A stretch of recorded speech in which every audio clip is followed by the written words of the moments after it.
So hello momsies, popsies, and of course mga kaguro and all the students out there. Hello, hello, hello. Hello, how do you do? I'm glad to see you too. And you, and you, and you. La la la la la la la la la la la la la la. Okay, so welcome to my channel. So it's me, teacher Gracy Jane, where you can learn more and share more. Okay. So karon Bisaya na pud ta gihapon. So Bisaya tutorial ta on how to sige dili. Unsaon paghimo og video lesson nga makita inyohang nawong at the same time aside from the PowerPoint presentation akong pakita last video, akong ibutang sa description box ang link. So aside sa PowerPoint, naapod tay Obs-Studio. Na ko'y gi-upload nga tutorial ani na agihapon sa description box akong ibutang ang link para makabalo mo or makapamili mo asa sa duha ang inyong mas kampanting gamiton. Let me hear again. Your answer is letter D. Okay, vitamin C. I'm going to click letter D, vitamin C. Your answer is... what is your answer? Correct! Very impressive. So take note that the food foils for energy are carbohydrates, fats, and protein. Take note that vitamin C is one of the safest and most effective nutrients, experts say. But the benefits of vitamin C may include protection against immune system deficiencies, cardiovascular, prenatal health problems, eye diseases, and even screen wrinkling. And if you want to know more about vitamin C, please click the link below. Okay? So now, are you ready with our second question? Second question. Okay, let's have number 2, what I know activity. Let's start. Okay, what I know.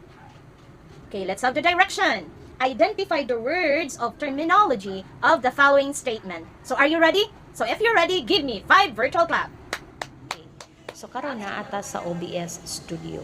So kung wala mo yung OBS Studio, i-download sa ninyo ang OBS Studio para mas sulay mo o gamit, no? So naata din hinaw sa inyo makita diri scenes mo ni siya yung mga scenes, mo po ni siya yung mga sources. So kani akong gigamit is I have scene 2.3. So, ang una ninyong buhaton is dapat namoy scene. Dirita mo kuan og scene. So, example, na ko i-click na scene. Example, scene 4. So, as you can see, black pa siya. So, wala pa po tayo sources. So, unsay buhaton, kinahanglan ha, ang imuhang gituslok na scene, maupod to imuhang adan sa imong sources. So, example, dirita sa sources, kinahanglan imo sang i-click ning audio, imo siyang i-create, mag-create sa ka. Pwede ka niya akong gamiton kay existing naman siya pero okay lang. So okay. So naa na tay audio, buot pasabot kani siya ning lihok na ni update na yung audio. Nag-send ko sa group chat nga morning ang schedule. So going back, diri na pud ta. So audio mo, buot pasabot function ang imong audio kung kani siya nagtingog-tingog. Hello, ana pwede nimo na siya adjustan kung gusto ka hinayan. Hello, ana. Okay. So diri pod kay audio pa man, natural is imuhang audio input to siya, ang audio output imo pod siyang i-create. So ayan, pwede ka kana imo i-click then correct ka og i-click nimong add existing pwede siya. So click nimo na. So, naanapod siya. Ayan. Nanggimok na pod siya. Na? So, nanggimok. Next. Kay wala pa, ma'am. Gusto ko pakita na kung dagway. Okay. Maabot na. No? So, wala pa man imong fest. Nga imong gipangandoy. Click na pod tag sources. So, dirita sa display capture. Okay. Pwede gihapon ka mo gamit sa imuhang kuan. Add existing. Pwede gihapon ka. So, tawa. So, as you can see, kung asa imong cursor, kung asa siya na move, puapod ang imuhang display. No? So, daghan kaayo na siya. So, ayan. So, bot pasabot, pwede pa ka maka-add-on kaysa ka daghan ang iyahang display. So next, dirita mamula pag ako nang okay padulong ta dinha. So diri ka sa video capture device. Okay, sa video source gihapon ha, nagyapon ka sa imong scene 4. Diri ka sa video capture device. So pwede ka mo gamit gihapon sa imong add existing. Then click okay. Ayun. Hello. So ninggawas na siya. Now, not like sa PowerPoint na akong ipakita sa last video, kato siya naaraman to dinhi, di ba? So dili siya nimo ma-move. Now here in OBS, ma-move nimo ang imuhang video nimo. Kung asa nimo ang imong video capture ibutang. Pwede po na nimo siya magamit. Ay this one. I-click lang gud nimo, pwede nimo siya magamit. Nimo imuhang video. Ayan. Pwede nimo siya magamit. Pwede nimo siya dinhi, ug asa nimo siya ibutang. So maunay kalahi pod sa OBS o sa PowerPoint presentation nga akong gipakita, no? So pwede kaayo siya. Again, hello sa akong mga subscribers. Don't forget to subscribe my YouTube channel, Gracy Jane Lopez T. Okay, thank you. So going back.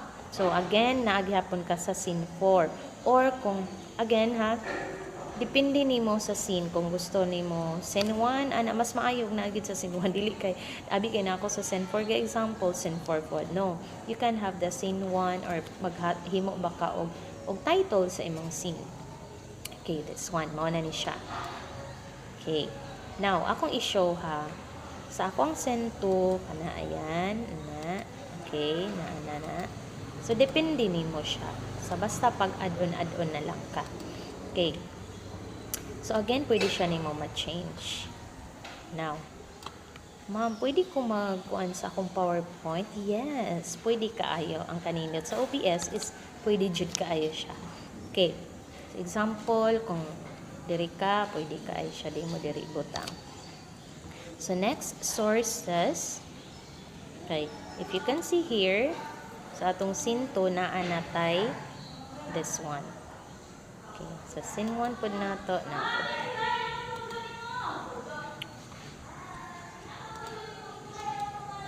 Okay, dirita sa scene 4.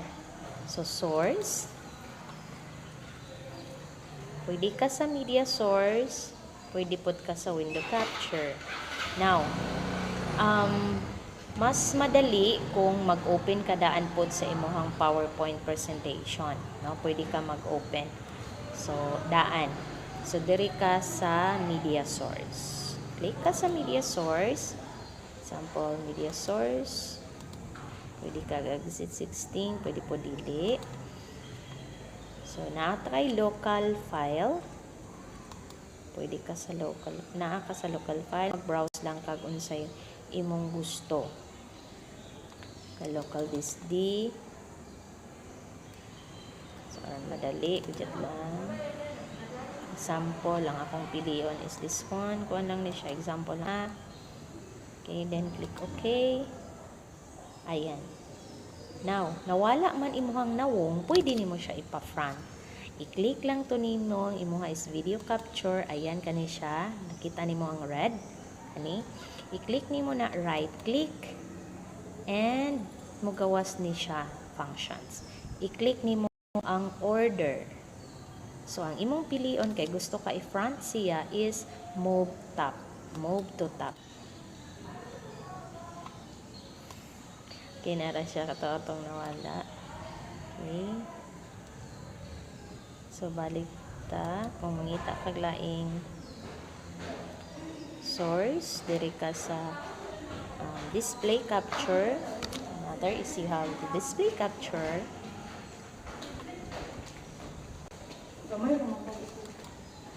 Okay, so another source, you can have the display capture. Pwede ka sa display capture, pero open na ang imong PowerPoint now. Inyo nakita na ako'y PowerPoint din. Open na siya. So, pwede ka sa display capture pod. Then, click OK. Then, imong i-click ning imong PowerPoint. Example ka na.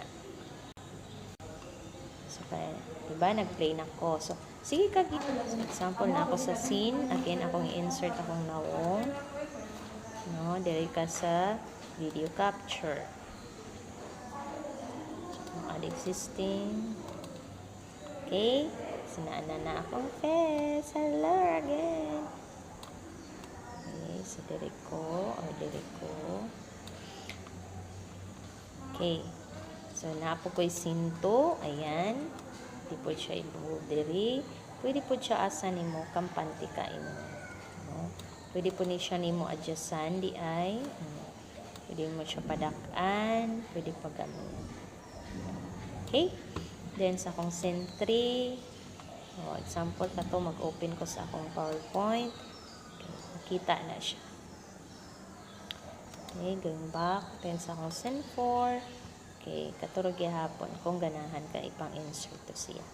Okay, now, unsaon siya pag-record? Unsaon siya pag-play na para maka-start na ka to go on with your discussion or your explanation. So, unsaon siya So, here, naata din sa ubos. Boss, naata din kita mo og controls. Kani siya controls. Kani siya na start streaming, na apoy start recording. So, start recording ang imuhang i-click. Pero, na ako'y ihatag nga murabag shortcut keys. So, diri ka sa settings, shortcut keys ha. Click kag settings. So, naan diri makita ang imuhang mga gipangbuhat. Diri ka, click ka sa hotkeys. Now, so diri ka sa F1, mo ni siya imuhang, murag imuhang code ba, para maka-shortcut keys nga, dili na kasi sig-click-click nga makita imong cursor upon the deliberation of your topic. So, pwede ra ka, i-click ra nimo sa imuhang keyboard, F1, mo na siya meaning, ang code niya is to start the recording. So, F2, click lang ta to stop the recording. Now, diba naman ko yung mga scene, natay gipangkuan nga mga scene 1, scene 2, nara. Diri nakita scene 2, ayan, nata diha scene 2 to 3, ayan. So, ako pong gi-code para mo switch siya automatic kung naana kay istorya, is ako siyang gi-code into F3. Shortcut na ko is F3. Sa akong send 2.3, ang akong ikuan is, para dali is F4. Okay. Ako pong send 3 kani dinhi is ako po siyang ikuan into F5. Okay. And akong send F4 is ako siyang i-click as F6. Okay. No? So, shortcut ra na siya. Okay. So, if you're done with that, mo na din siyang i-close. Then, yes. Okay? So, again, atong sulayan ha. Atong sulayan ang pag-start sa recording. Okay. So, here, again, di na ka mag-click ani, pwede na ka automatic sa imuhang shortcut keys or hotkeys. So, ang akong shortcut dito is F1 is to start and F2 is to stop the recording. So, mailhanin mo na siya, okay, og nag-record na ka. So, akong i-click ang F1. Ayan. As you can see here, ning record na siya, nag-light red na siya. Then, nag-start na pod ang iyahang time. Meaning, nag-start na ang imong record. So, hello! It's me, Teacher Gracy Jane. Ayan, blah, blah, blah. Take note, this is only a scene 2. No? So, again, F1 is your, ikaw na magbuot, kay ikaw may na maka-komportable ka. So, akong ibalhin. So, F1 is my start, F2 is my stop. So, F3, adto ko sa F3 kung mumuba siya. Okay. So, dito ko sa sento. Diba, ning sabay siya. Di na ko mag-abri-abri pa ani sa settings. So F3, this is it. Okay, how to record a PowerPoint presentation. Next, I want to move to the other slide, which is F4. Ayan, so going back. Okay. Kamu na bahala magbutang sa inyong slide. Muna akong giingon, himo mo daag slide para automatic, dali-dali na lang. Then, I will click F5. So, diri ko. So, wala pa ko kahimo o slide nga na entry. Ato ko sa F6. Then, balik ba ko sa F3. Balik ko sa F4. Ana. Then, if you are done, okay, so thank you for watching. This is Teacher Gracy. If you can humor and share. Okay, so you need to stop down the recording. So, click F2. So, as you can see, wala na siya red, meaning naka-stop na siya. And of course, the time wala na siya. Okay, so that's it. So, now, unsa na to pagkita kung na-record ba siya, dire lang ka sa, dire ka sa file, libat. So, dira ka mag-show recordings para mo kung okay na ba ang dagan sa imong recording, sa imong lesson, or need ba siya editan or utruhon, no? So, I think that's all, and more video tutorial pa ang akong gagawin for Bisaya version. Okay? So, again, this is Teacher Gracy Jane, where you can learn more and share more. By the way, if na ako'y nahatag nga gamay nga information, please like, or if you want to share, please do so in comment sa description box para makahimo pa kog another video classroom tutorial nga mas makatabang natong mga maestra, mga ginikanan, and even to the students. And please do not forget to subscribe Gracy Jane Lopez Tamparong and hit the notification bell para updated punta sa atong mga video classroom tutorial. So again, thank you so much and God bless everyone and keep safe. Bye-bye!